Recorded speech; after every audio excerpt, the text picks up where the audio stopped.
नमस्कार दोस्तों, कैसे हैं आप सब। आप सभी ने हाल ही में एक घटना के बारे में ज़रूर सुना होगा जिसने हमारे पूरे देश को हिलाकर रख दिया है। हमारे जहन में तरह तरह के सवाल उठ खड़े हुए हैं। जी हाँ, मैं श्रद्धा मर्डर केस के बारे में ही बात कर रही हूँ, जिसमें श्रद्धा नाम की लड़की जो धर्म से हिंदू थी और उसका साथी आफ्ताब जो कि एक मुसलमान था, उसका कत्ल कर देता है। इस घटना को लोग अपने अपने नज़रिए से देख रहे हैं। अपनी अपनी सहूलियत के अनुसार लोग सवाल जवाब भी करते हुए दिखाई दे सकते हैं। कोई आपको ये कहता हुआ पाया जा सकता है कि आफ्ताब एक मुसलमान लड़का था, श्रद्धा एक हिंदू लड़की थी, शायद इस वजह से उसका कत्ल हुआ। और एक समाज का और तबका है जो हर किसी भी बात को लड़कियों से जोड़ देता है। उनकी रूढ़िवादी सोच शायद लड़कियों को किसी भी चीज़ को करने की आज़ादी ना देती हो। तो उनका ये मानना है कि श्रद्धा ने अपने माता पिता के खिलाफ जाकर उस लड़के के साथ लिव इन में रहना ऑप्ट किया, इसीलिए देखिए आज ये सब हुआ।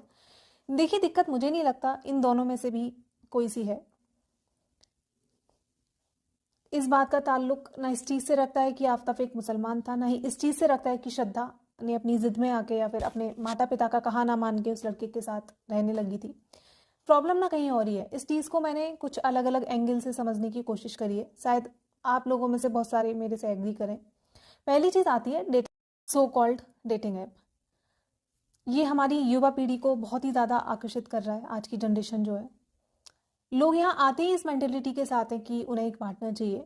On a virtual platform they are finding for a real life partner, they are searching for, या यूँ कहूँ पता नहीं उनको क्या चाहिए होता है, इसलिए वो वहाँ पे अकाउंट बनाते हैं।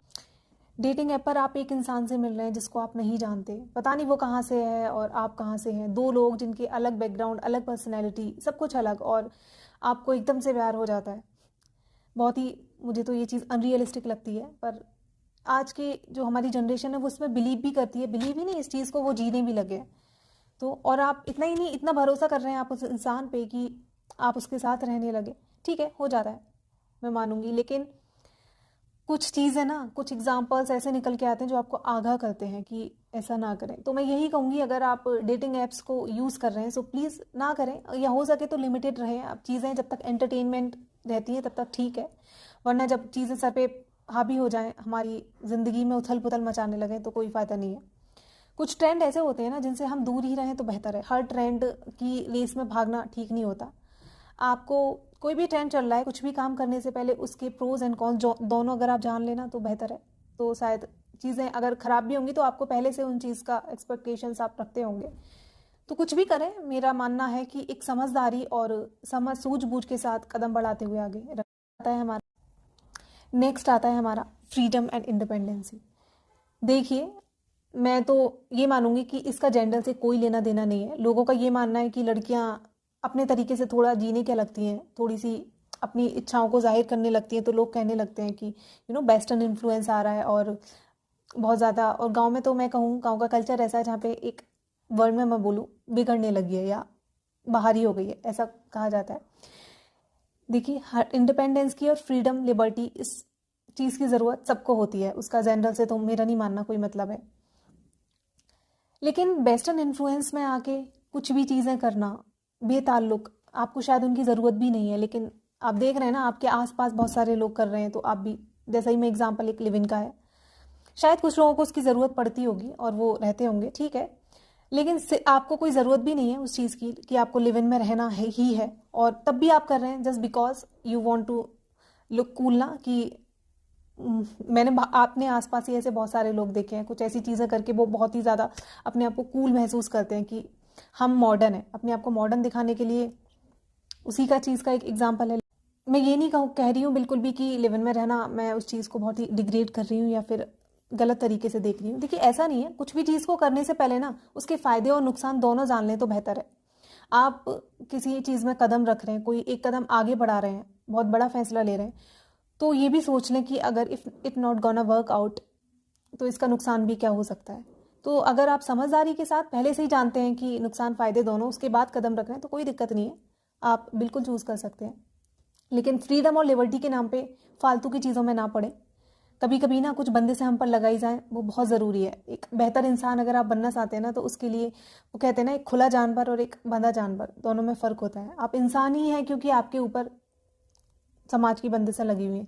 समाज की नहीं, खुद ही बंदिशें बनाई है अपनी। समाज की फालतू की बंदिशों का मैं नहीं कह रही हूँ, लेकिन खुद पे थोड़ी सी बंदिशें होना बहुत ज़रूरी है, स्पेशली आपकी फैमिली की, आपके माता पिता की। तो चीज़ें जो भी आप कर रहे हैं उनको एक लिमिट में रह के करें। नेक्स्ट चीज़ निकल के आती है फैमिली के साथ रिलेशन। ऐसा सुना जा रहा है कि श्रद्धा के अपनी फैमिली के साथ कुछ इंटरनल इशूज़ चल रहे थे। हर कोई कह रहा है कि शायद श्रद्धा ने अपने माता पिता का कहा माना होता और वो उस लड़के के साथ नहीं जाती, तो शायद ऐसा नहीं होता। बच्चों के बीच में और उनकी फैमिलीज़ के बीच में अगर रिलेशन अच्छे नहीं है, तो शायद उसका एक बड़ा रीज़न ये भी है कम्युनिकेशन गैप का होना। कभी कभी ये कम्युनिकेशन गैप बहुत ज़्यादा बढ़ जाता है और कब एक रिफ्ट बन जाता है हमें पता भी नहीं चलता। बच्चे ना तो माता पिता को समझना चाहते हैं, ना ही माता पिता अपने बच्चों को, और बच्चे हैं तो फिर वो अपनी फैमिली के अगेंस्ट जाने में एक पल भी नहीं सोचते। देखिए, समझना दोनों को होगा, ज़माना बदल रहा है। हम लोग जिस सोसाइटी में रहते हैं आप वहाँ की, उसमें और पहले जो सोसाइटी थी उसमें बहुत ज़्यादा अंतर है। तो दोनों तरफ से अगर अंडरस्टैंडिंग होगी तो चीज़ें शायद थोड़ी बेहतर हो सकती हैं। बैठकर बात करें, कोई ना कोई एक सॉल्यूशन हर चीज़ का होता है, ऐसा मेरा मानना है।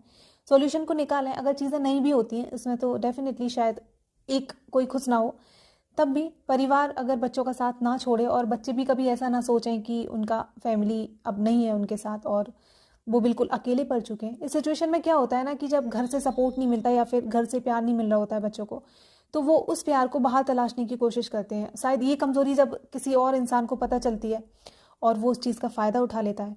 तो श्रद्धा के केस में भी मुझे लगता है शायद ऐसा ही कुछ हुआ था। वो जब भी जो इशूज़ होने लगे थे आफ्ताब और श्रद्धा के बीच में, वो अपने घर वापस नहीं जा सकती थी। माना घर वालों की तरफ से दरवाजे हमेशा खुले होते हैं, लेकिन वो कहते हैं ना एक ईगो बीच में आ सकता है, एक ईगो बीच में आ जाता है ना, तो बच्चा झुकना चाहता है ना उसकी फैमिली झुकना चाहती है। तो कभी भी बाहर वाले को, कभी भी बच्चे को ऐसा ना दिखाएं कि आप उनसे इस हद तक नाराज़ हैं कि वो आपके पास वापस लौटने में भी हिचकिचाहट रखें। नेक्स्ट चीज़ यहाँ निकल के आती है जेंडर के बेसिस पे किसी को जज करना। ऐसा है कि हर कोई लड़कियों को नसीहत देने में, तो हमारी सोसाइटी जो एक कंजर्वेटिव रूढ़िवादी सोच का जो तबका है समाज का, वो हमेशा आगे रहता है। उनका यही कहना होता है कि लड़कियों को चार दीवारी तक सीमित रखें या फिर वो वैसा करती जाएं जैसा उनकी फैमिली चाहती है, तब तक चीज़ें बिल्कुल सही रहेंगी, लड़कियों की इज्जत भी बची रहेगी और पता नहीं क्या क्या, शायद मैं अभी बता भी नहीं पाऊँ इस वीडियो में। देखिए, ऐसा बिल्कुल नहीं है।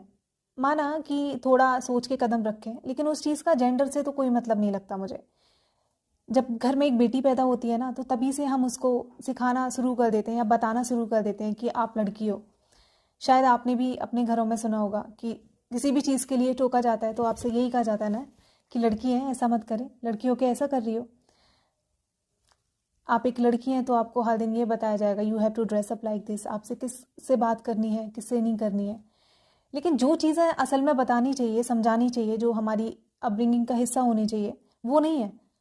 मेरा मानना है चलें ठीक है, आगाह करते हैं आप लड़कियों को ये बताएं कि हमें अगर हम किसी गलत सिचुएशन में किसी गलत इंसान के साथ फंस जाते हैं तो वहाँ से कैसे निकलना है, ना कि हमेशा ये दिखाना है, ये शो करना है कि तुमने ऐसा किया तो अब तुम भुगतो। ऐसा ही होता है कि जब कोई भी गलत कदम अगर एक लड़की उठा लेती है तो उससे यही दिखाया जाता है और ज़्यादा, एक तो वो पहले से ही खुद को नीचा या डिमोटिवेट फील कर रही होती है और उसको हमारा समाज, सोसाइटी, फैमिली, कई बार फैमिली भी नहीं साथ देती है और वो ऐसे ही दिखाने की कोशिश करते हैं कि यू डिज़र्व दिस।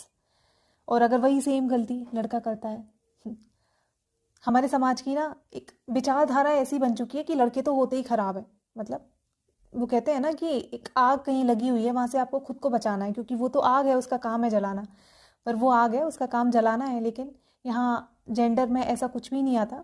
वो लड़के हैं, जितना ज़्यादा स्कोप इम्प्रूवमेंट का लड़कियों में है उतना ही शायद लड़कों में है, तभी समाज हमारा बेहतर बन पाएगा। बहुत सारी घटनाएं जो आज हम अपने आसपास होते हुए देखते हैं वो शायद हम अवॉइड कर सकते हैं। लड़कों की भी अपब्रिंगिंग ऐसी होनी चाहिए जिसमें उन्हें सिखाया जाए कि आपको लड़कियों की इज्जत कैसे करनी है, किस तरह से उनसे ट्रीट करना है, कैसा बिहेव करना है, और ना कि उनको एक जानवर की तरह खुला छोड़ दिया जाए जिसको मतलब आप जो चाहें वो करें, बचने वाले जो निकल के जा रहे हैं वो बचेंगे। ऐसे ही स्थिति हो गई है हमारे समाज में कि लड़के तो जो कर रहे हैं लेट देम डू और खुद को हम बचाएं, पर ऐसा नहीं होता है। समाज तभी बदलेगा जब बदलाव दोनों तरफ से होगा। जेंडर से हर चीज़ को जोड़ देना बेवकूफ़ी है बहुत बड़ी। हम शायद इसीलिए बहुत पीछे हैं आज, इतनी सारी भयानक घटनाएं देखने को मिलती हैं, इतने सारे रेप के केसेस। ये सब क्या है कि मैन अपने आप को डोमिनेट दिखाने की कोशिश करता है एक फीमेल पे। और अगर फीमेल उसको थोड़ा सा भी अगर इम्पोर्टेंस नहीं दे रही है और उसे ऐसे ट्रीट करी कि I am not less than you, तो उस चीज़ को वो अपने ईगो पे लेता है और फिर और भी ज़्यादा ऐसा कुछ करता है जिससे वो दिखा सके कि आई एम मैन, मैं ही सुपर पावर हूँ। तो चीज़ें घर से शुरू होती हैं। हर बदलाव की शुरुआत, मेरा ऐसा मानना है कि घर से ही होती है। अगर आपने अपने बच्चे को वो तरबियत दी है कि वो एक लड़की की इज्जत कर सके, एक लड़की को सम्मान दे सके, सम्मान और इज्जत तो बहुत अलग की बात हो गई, एक इंसान के तौर पर ही देख सके कि क्या करना है क्या नहीं करना है, बराबर का दर्जा दे सके, तो शायद समाज बहुत बेहतर हो जाएगा। तो हर घर से ये शुरुआत होनी जिस दिन शुरू हो जाएगी ना, शायद बुराइयां तो पूरी तरह, if there is anything good bad comes with it, लेकिन फिर भी बदलाव ज़रूरी है तो घर से ही शुरू होगा ना। ये था हमारा आज का टॉक। कमेंट बॉक्स में ज़रूर जाके बताएं कि आपको कैसा लगा। मिलते हैं नेक्स्ट वीडियो में, तब तक के लिए बाय बाय एंड थैंक